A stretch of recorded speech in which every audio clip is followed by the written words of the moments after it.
Très chers frères et sœurs, très chers bénis de Yah, prions que le nom de Yah soit béni, que son règne vienne, que sa volonté soit faite, que Yah nous donne la connaissance de comprendre ce de quoi nous parlons. Chers frères et sœurs, chers bénis de Yah, toutes les fois que ma bouche parle,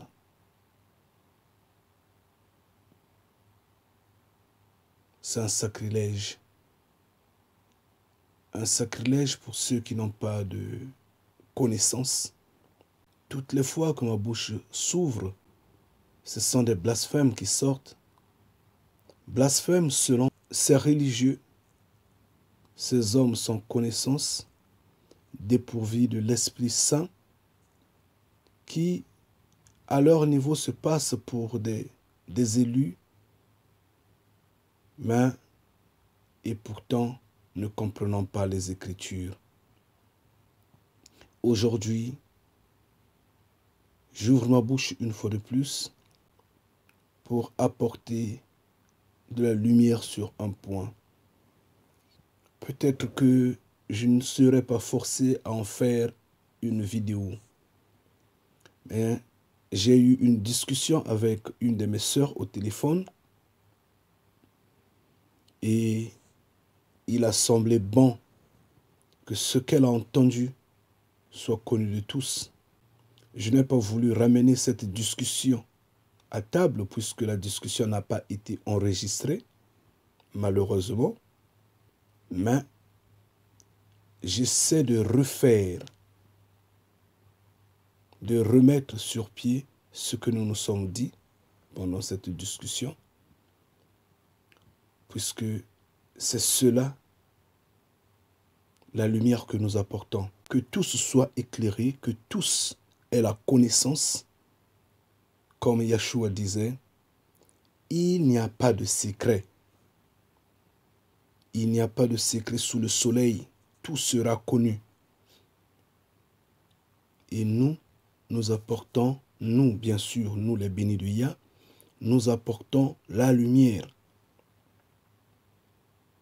Chez nous, il n'y a pas de blasphème à ce moment-là.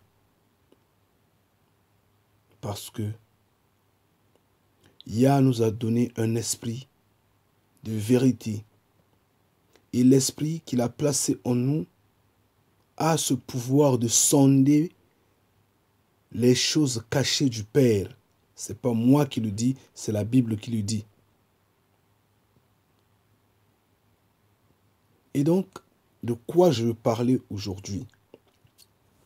Je ne serai pas long sur ce sujet. Peut-être que je n'ai pas de verset biblique à porter sur ce sujet, mais c'est une question de compréhension, une question d'intelligence et de bon sens que je loue à votre niveau de faire intervenir selon l'esprit que le Père vous a donné.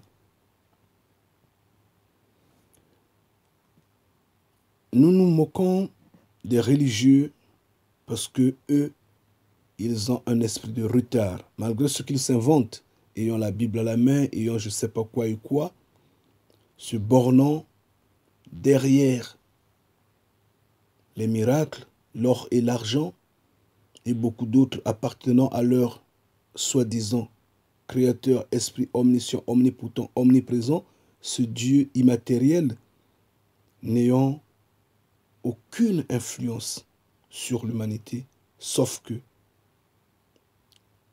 la croyance en lui égare, sans que les gens ne se rendent compte, qu'ils s'égarent et se perdent. Nous nous moquons d'eux parce qu'ils n'ont pas de connaissance. Et nous les appelons à se repentir, car la repentance, c'est maintenant. Ce n'est pas demain, ce n'est pas après-demain. C'est maintenant que vous entendez cette voix-là, car la Bible dit, quand vous me verrez à votre porte, ouvrez votre porte, ne résistez pas. Et qu'est-ce qui se passe en ceci? Les religieux rende saint, pur, sans tache, sans reproche, sans erreur, sans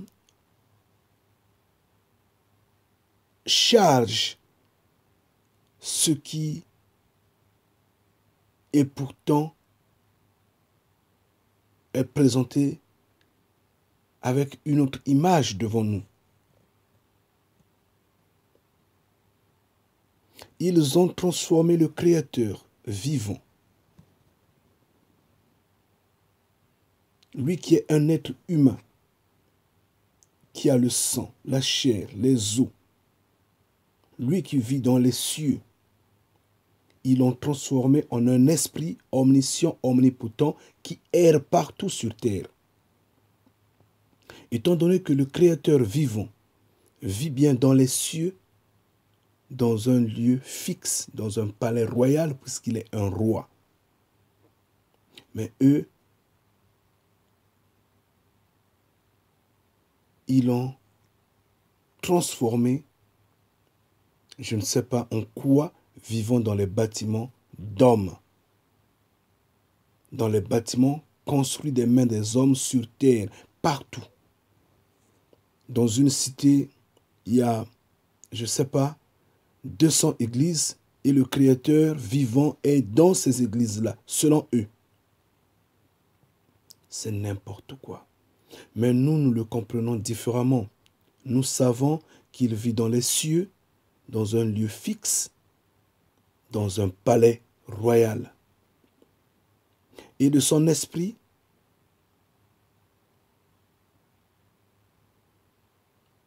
il nous contrôle. Comment? Ça, c'est un mystère que vous allez comprendre si vous êtes béni de Yah. Parce que vous saurez que le Père est au-dessus et le Père pense à ses enfants. Et ses enfants pensent au Père. Et c'est bien évident que toutes nos pensées se convergent vers lui et que lui, en pensant à nous, que son esprit ait le pouvoir sur nous. Voilà l'existence de l'Esprit Saint à ce moment-là. L'importance de l'Esprit Saint à ce moment-là. Ça peut être compris et expliqué différemment. On va prendre tout le temps. Et là, qu'est-ce qui se passe aujourd'hui? De quoi, en fait, je veux parler?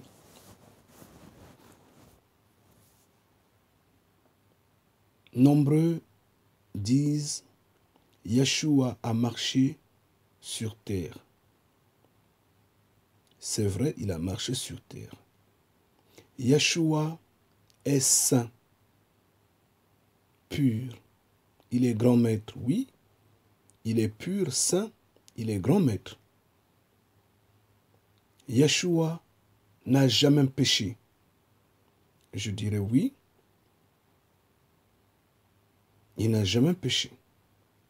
Mais je pose un mais.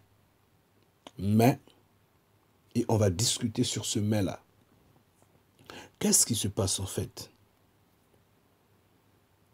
Yeshua n'a jamais péché pendant la durée de sa mission. Donc pendant les 3 ans, ou les 4 ans, ou peut-être les 5 ans de sa mission. Je ne connais pas. Pendant la durée de sa mission, le jour où il a été recontacté pour dire, voilà,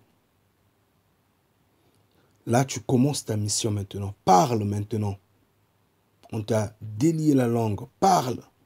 On t'a donné le bâton de fer afin de paître les nations de la terre, vas-y. À partir de ce jour-là, jusqu'au jour où il a été tué, il n'a pas péché. Il n'a pas péché parce qu'il était imprégné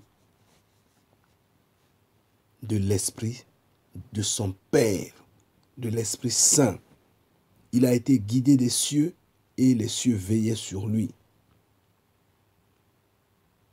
Mais bien avant sa mission, il a dû pécher. Les gens diront, mais voilà, celui-là raconte encore des bêtises. Yeshua était pur et saint. Je dirais, oui, je raconte toujours des bêtises. Mais je vous appelle à la connaissance, à comprendre certains faits. Il n'est pas un problème d'esprit ici. Nous ne sommes pas des religieux, nous sommes les bénis de Yah. Nous ne disons pas aux gens de se repentir dans 2 jours, dans 1 semaine, dans 1 année. C'est maintenant la repentance. Nous ne proclamons pas un message qui demande aux gens d'avoir foi aveuglement. Non, non. Nous appelons les gens au contraire d'ouvrir leur intelligence, de comprendre et d'accepter après qu'ils aient compris et de croire. Et c'est cela ce que Yah veut. Et nous proclamons cette repentance. Nous sommes en train de marcher et nous avons la victoire. C'est quoi ici? La Bible déclare tout homme est pécheur. Et la Bible nous démontre en tout et pour tout qu'il n'y a pas de salut sans Yah. C'est des cieux qu'on sauve. C'est des cieux qu'on élève. Rien n'élève sur terre. Yeshua était un homme en os et en chair. Il a marché sur terre. Et comme la Bible dit tout homme est pécheur, Yeshua a été pécheur. Et vous allez dire, qu'est-ce qu'il raconte cet homme-là, une fois de plus? Oui, j'insiste. Voyez qu'il était né comme tout enfant. La preuve, il a failli être tué. Il fallait qu'on le prenne et qu'on fuit avec lui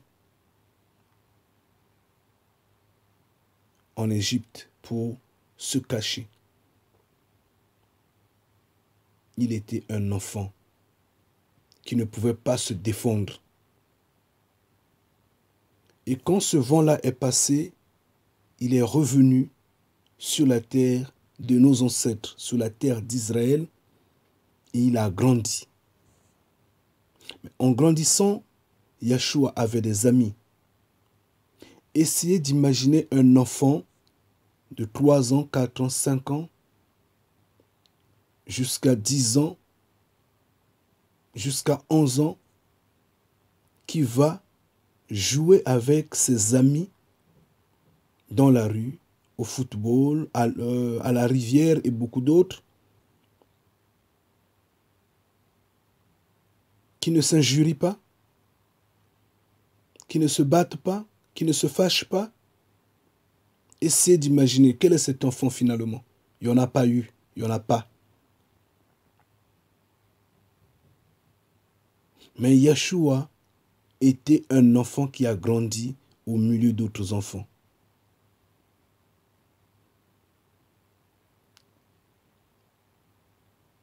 Il a dû commettre des actes que d'autres petits commettaient. Mais de grâce, le Père ne lui a pas laissé aller dans la perdition au point, par exemple, d'être toxicomane, d'être impudique, d'être assassin, d'être je ne sais pas quoi. Non, le Père l'a préservé, qu'il soit un enfant sage, propre et bien. La preuve, la Bible parle de lui à sa naissance, parle de lui à 12 ans, puis blackout, on ne parle plus de lui, on revient parler de lui quand il a commencé sa mission, soi-disant à 30 ans. Et donc, vous pouvez imaginer où est-ce qu'il était entre 12 ans et cet âge de 30 ans, ou je ne sais pas quand il a commencé sa mission. Où est-ce qu'il était? Où est-ce qu'il était à 13 ans? Où est-ce qu'il était à 14 ans? Où est-ce qu'il était à 17 ans, 18 ans? Il a dû faire ce que la jeunesse demandait, exigeait à un homme jeune de faire.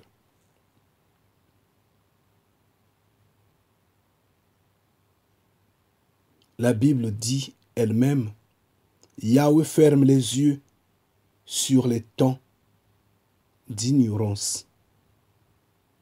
Ça ne sous-entend pas qu'en fermant les yeux, il oublie ses péchés commis au temps d'ignorance.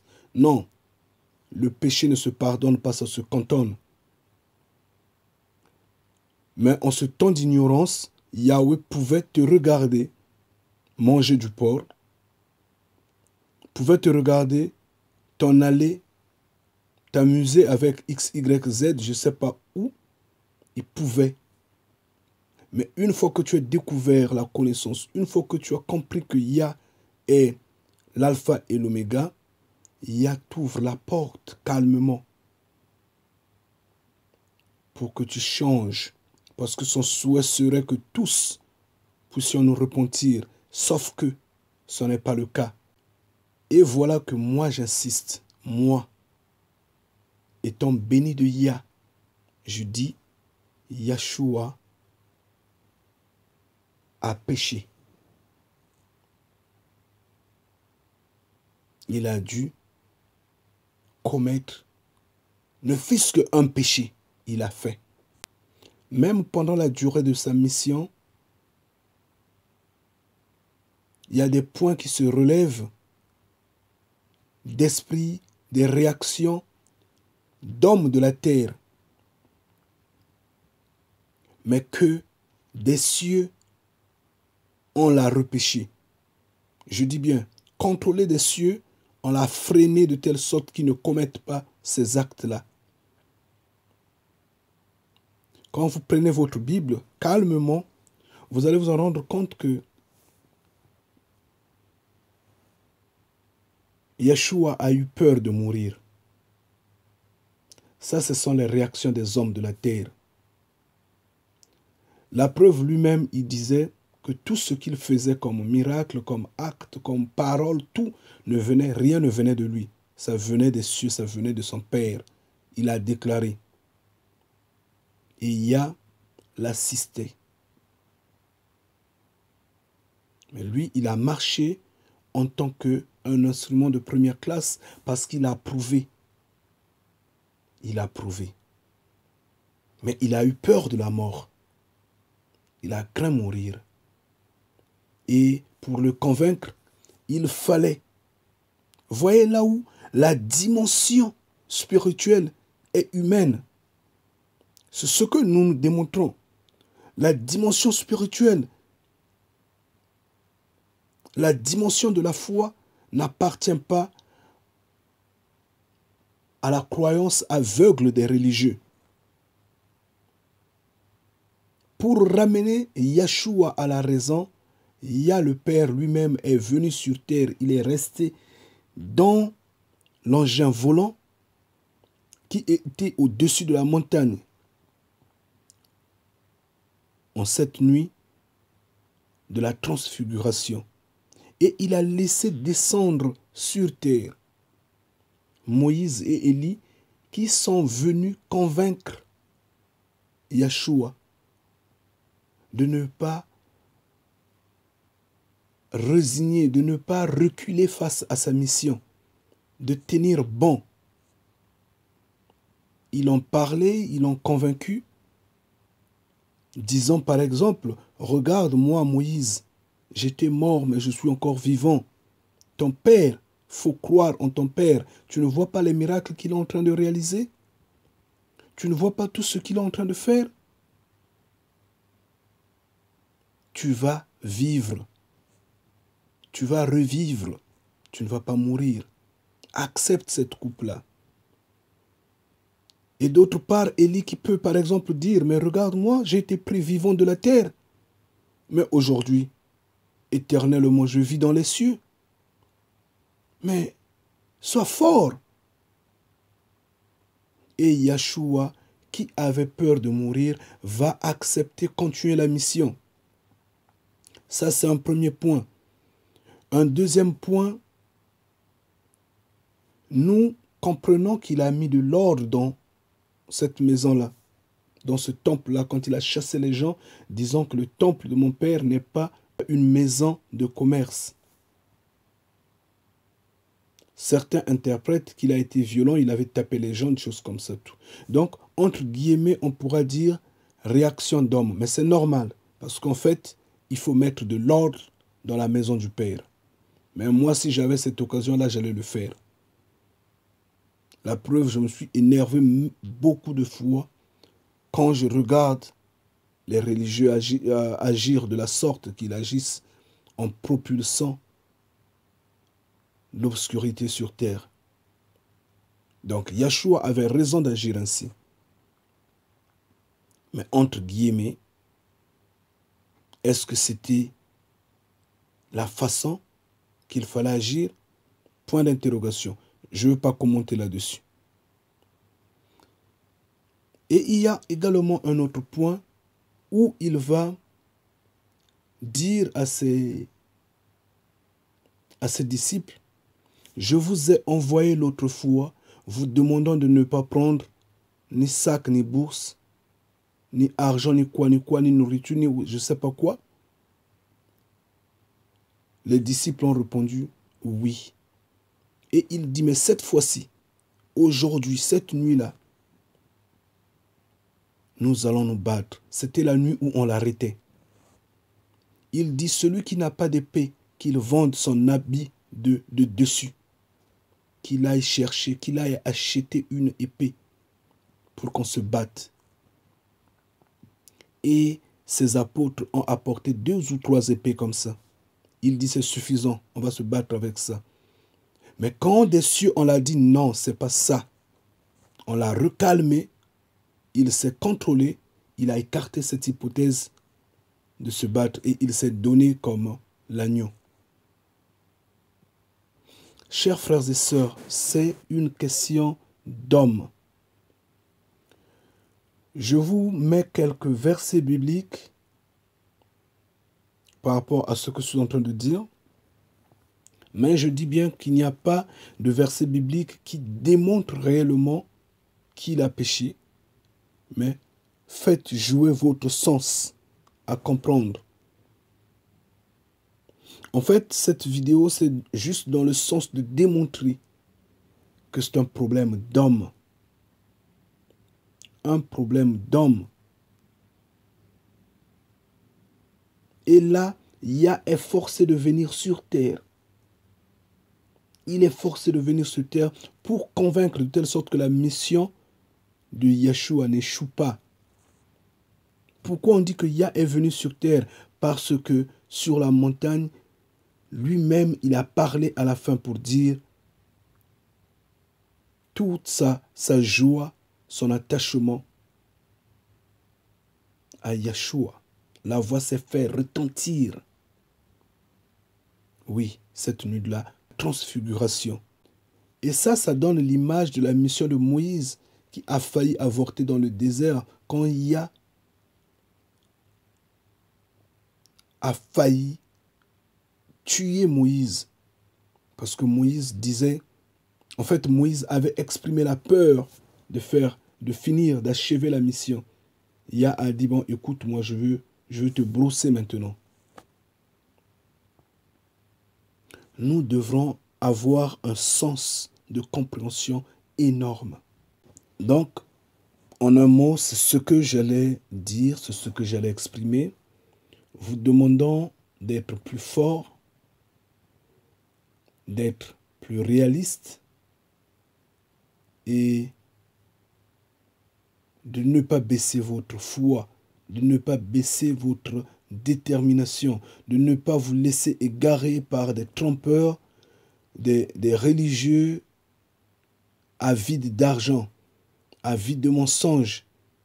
Eux-mêmes sont dans un système qu'ils ne connaissent pas, un système qu'ils ont trouvé sur terre et ils évoluent dans ce mensonge-là, mais ils croient que c'est cela la vérité, ils croient que cela est justice. Cela n'est pas justice, cela n'est pas la bonne voie. Détournez-vous de cette voie-là, lavez-vous, changez le manteau.